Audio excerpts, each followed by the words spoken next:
សួស្តីចា៎សូមគោរពជើងនៃគួយដងមកចូលរួមច្រៀងឆ្លងឆ្លាតជាមួយធីតាចា៎សូមគោរពអញ្ជើញចា៎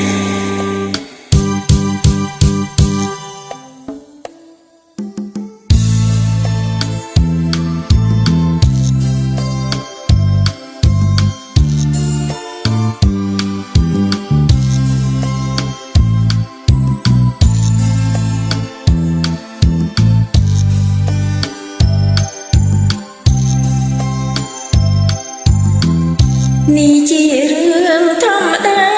ទេណាលោកអើយលោកជួយឲ្យខ្ញុំសុខហើយចិន្តាបានគុណត្រាំទេណាលោកណាកុំគិតស្មានថាជាព្រោះខ្ញុំអី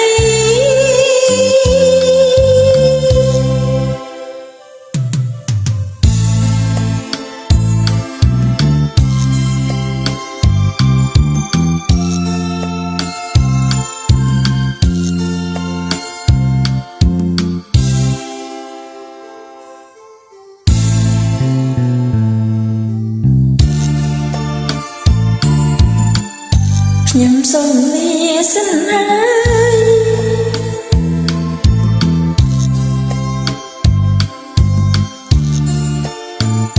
យ៉ាងមិន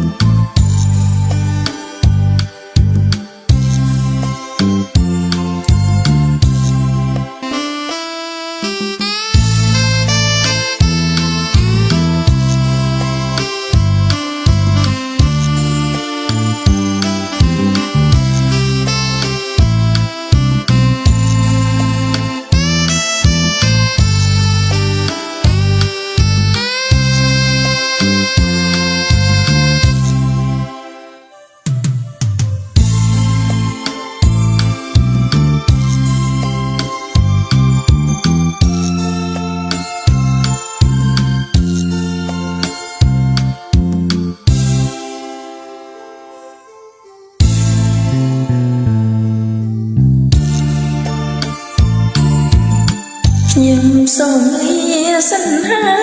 យ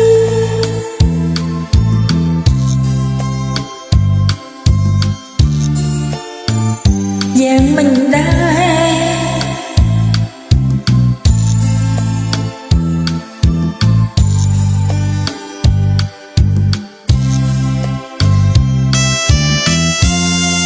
៎សូមអរគុណសម្រាប់ការចូលរួមចា៎